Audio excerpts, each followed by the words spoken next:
Hey guys, this is Omer from MMOs.com. Though quick first impressions gameplay video for Dragon Nest 2 Legend, free to play mobile RPG developed by Eyedentity and published by Nexon. That's about 10 to 15 minutes running around checking this game out. Makes comments if you guys do want to play Dragon Nest 2 or just learn more about it. Do check the full review on MMOs.com on the link below.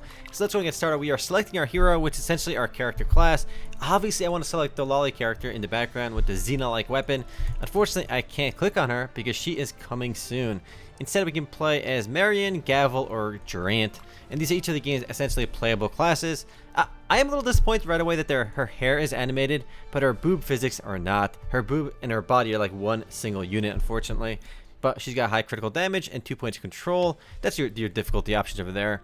Visually, the game looks pretty nice. But we're going to play as Marion. This guy's an all-around balanced character. Forget that guy. We want to get some ranged DPS with her. Obviously, we're playing her because I want to play a mage. That's the only reason. Click next. And is there any appearance customization? No, there is not. Choose 3 of the following skills to continue. Let's see. Whirling. Oh, let's turn her around. I want some physics in the front. All right, we can see Poison Crow. You can choose from 3 of these 6 abilities. And let's get that Glacial Wave. All right, there we go. Create hero. You can auto select if you don't know what you're doing either. And let's go click confirm. You can kind of equip different skills on your character. It's kind of the way one of the game's ways of progressing. You can get new skills from killing bosses and whatnot. This game is actually, as of this video, it's a soft launch. It is in English though. The original version of the game is in Korean. The game does look pretty good, and the production value is definitely up there. You do have these voiceover cutscenes. We are going to skip these though for now, but it's pretty impressive that they do have those voiceovers. It's a Nexon game, and it is based on Dragon Nest, which is a pretty big franchise. Even though Dragon Nest was never really that big here in the West, the PC version, overall in Asia and Southeast Asia, Dragon Nest is a huge success. I think they advertised the Dragon Nest franchise has like over 200 million users worldwide. Again, kind of a meaningless number because it's kind of, again, just overall users. The Royal Wizard Press. All right, I'm liking what I'm seeing with the art. We can skip this as well. Click skip over here. Again with the voiceovers. It is in Korean over there right now though. They might bring that to English too though. Let's skip all this intro scenes and get right into the game. From what I've seen already about this game, it is an action MMORPG kind of the same way Dragon Nest is, which it would be kind of surprising if it wasn't an action MMORPG. Skip this as well.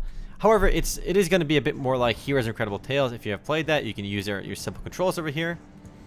Oh, I do have to set up my controls in a moment. We can skip this as well. We are A-okay. Skip the we are pros, boys. My name will be Remote, as it should be, and let's jump right in. Please proceed after checking availability. There we go. Character name is available. Boosh. Main gear, promotional material equals Solar Sword. This is the game's item upgrading system and whatnot. From here, we can actually see what's going on with our this should load us into our main menu, essentially our hub world. From here we got to go on missions and whatnot. Boom, more story stuff. We can skip this as well. Daily login rewards. Basically every single RPG, MMORPG, and mobile game has these nowadays. Literally every single one gives you an incentive to come back every day and play. Again, you get login events as well. About skills, we can do a quest over here.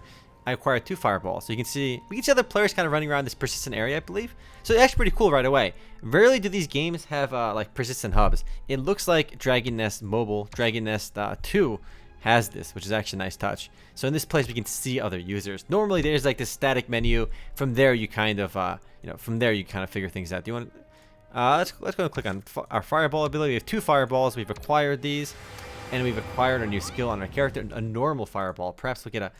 Why is she facing the wrong way? I want to face me, girl. Come on, game. You can learn equip new skills, equip this bad boy, and replace it over here. You have 3. Oh, is there a combo over here? Yeah, you can do a combo of this ability, and that ability, and that ability. So you have different. The way you equip skills kind of lets you chain them together that way. And actually, you can unlock these abilities and new skills by just going on quests and killing things. Click here to start the tutorial for the skills. We just did this, didn't we? Let's go and claim this as well. Let's go skip this stuff. Oh, we gotta click go now right here. It says go. From here, you can see your overworld essentially. 1-1-1-2. Again, the game is stage-based, much like Heroes Incredible Tales. A lot of games do this, where you have an action RPG, but it is stage-based. I'm going to start this battle, and you can see all the loot in this area, what it drops, and now we are actually entering a stage. So from the persistent town, we can go on these dungeons. And in a game like Dragon Nest, that's okay, because if you play the PC version of Dragon Nest, it had a similar kind of system where you essentially enter various dungeons of various difficulties. We are doing this in normal mode. The game actually starts auto-skilling right away. Boom, auto-playing gameplay, boys. It has it right away. You can actually manually use your abilities too if you'd like. However, again, you don't really need to because it is going to do most of the stuff automatically. Again, we can move on our own, we can cast on our own if we want, but for these early levels, there's really no need to. I'm kind of hoping it does use that Lineage 2 Revolution system where it has auto skills, but in certain dungeons maybe it doesn't let you do it. And I imagine you will need to manually do these later on. So again, it's just like Heroes Incredible Tales. Combat is pretty fast-paced and fluid, and graphically it looks really nice. The production value is definitely there, and it looks a pretty looking game. The only look at that progression time. We got that triple S right now, boys. Rocking that triple S, and it runs buttery smooth right now too, which is super nice. The thing is though, again, these are all stage-based missions. These are basically single player. You're essentially doing these missions, and from there, after every mission, you go back to the hub world where you can kind of see other players and trade, I guess. And from there, again, you just embark on new missions. So let's see on this boss fight if we have to actually do anything on our own. I don't think we will, but we can if we want to. Like we can like, oh, here we go. Maybe I got turn. There you go. We can move around if we want to on our own. And again, it runs really well. And I imagine at certain times you will have to dodge various attacks. So you can check globally as well. That's kind of your MMO element. But there are actually some RPG elements in this game as well. Some actual multiplayer elements rather. You can do dungeons with other players, like special nest dungeons. So those are actually, again, with other players. That's your real actual MMO experience. Beyond that, much like Heroes Incredible Tales, it is very much a linear single player experience. But then again, so is the PC version of Dragon Nest. But the only thing is, you can do all the regular stages with other players as well. Whereas here, I think you can only do certain missions with other players, certain areas. So you can see all the loot we got from here. We got the triple S rank, and you get drops based on how you do this. I think -2 is our stamina. That might be that. Let's go right to the next chronicle, which should be 1-2. We don't really have to worry about upgrading our gear too much right now. We're better off just doing the missions and grinding these missions. If you complete all the challenges, you do get these gems. These are, I believe, are these premium currency? I hate when games have so many different kinds of currencies. We have, looks like coins, we got red gems, and then purple gems. The purple gems got the plus on them, so I suspect the purple gems are the good shit. So you can buy gold with the red gems, but these are, you can purchase various items in the shop with blue rubies, acquire blue rubies by purchasing pay items. So I think that's the premium currency. So these are also, there's two kinds of premium currency, it looks like. So let's go just jump on this one right now, start battle. And depending on how well you do these missions, you do all the quests, all the achievements in these individual missions, you get the rubies, and the rubies are, again, are premium currency in a way. So the game lets you get some of that stuff for free, which is nice. But much like any mobile RPG, there are some clear pay-to-win elements. It's no surprise over there. You can buy costumes, and the costumes have some stats on them. There are gotchas in the game for gear too, I believe. So there's definitely some of that.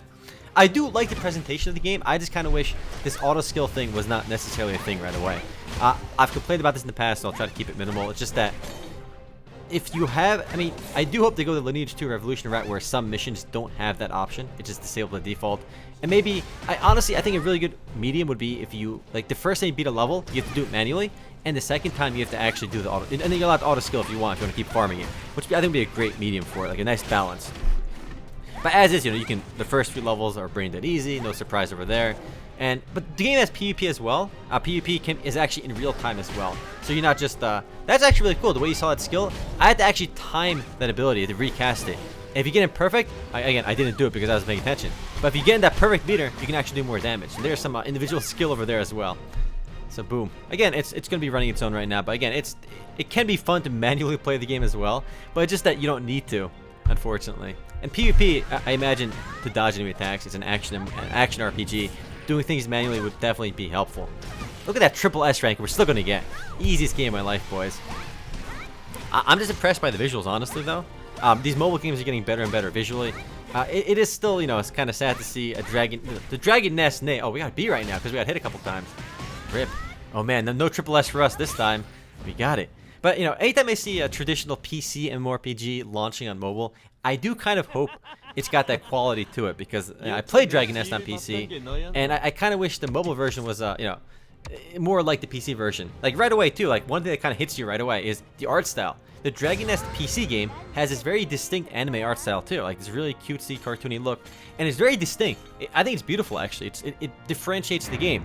Here we have this more drowned-out, realistic vibe, almost like a mix of Vindictus meets Dragon Nest to a degree, because it's this weird, it's still a bit cartoony and anime, but it's not the same cutesy art style and distinct art style that the PC version had.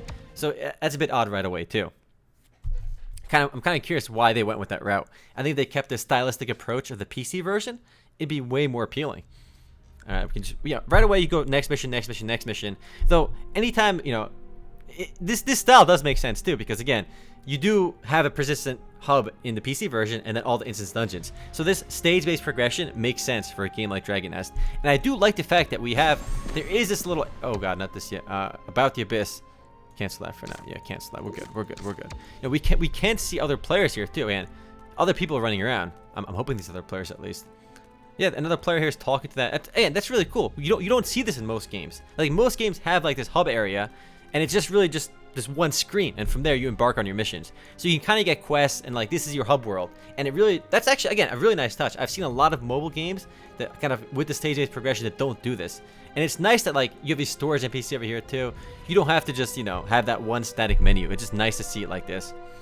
And there's a lot of menus over here. The arena, we can't do the PvP arena just yet. We gotta do 2-10 to get there. And again, all of that is very, very linear. You can see my character. It's trying to sell me some more storage slots already. God. And again, you can buy currency outright in most of these mobile games. Can we take everything off? Yes, can we take it off? Can we do it? Oh no, we can't take it off. I want to drag it. Oh well, whatever. Put on my magic gloves. I'll level that up. We can upgrade our gear too. Do we have no money for it? Nope, nothing. Oh god. Equip. There we go. Get those magic gloves. It looks pretty similar. Do we have any other gear we can see? I want to see if my character's appearance actually changes. I think it will though. Let's equip this as well. You're not going to see it because my helmet looks to be hidden over there too. You can see your power, again, just kind of measures your character's strength. I've seen that first used in a lot of Chinese MMORPGs, but we've seen it in a lot of Korean ones as well now. Accessories are probably costumes, but we don't have any of that good stuff right now. You can auto-equip too to put on like the best possible gear. A lot of this game is clearly streamlined, as are most mobile games, so that alone is not too surprising. I just really like the game's visuals. I think they look gorgeous. It looks better than Heroes of Incredible Tales for me too. And it's on high settings by default, and it really shows. It looks gorgeous. And from here, again, we can go right back to Chronicle. From here, we get right to the next area. Abyss mode is, you can do 1-1, enter the Rainbow Forest. Monsters, let's go do this right now. Let's do the Abyss one. See if we get anything different over there. It takes 4 stamina to do this. And again, I'm kind of hoping there are some dungeons that you have to do without the autoplay.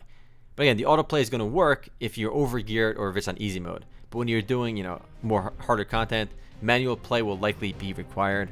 Though again, not really required over here as well. Let's get that perfect cast, boys. And again, your skills too are very customizable.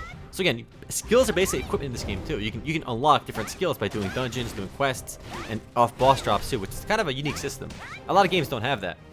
I'm curious when that 4th or 5th class will come out too. I want to play the Lava character, obviously.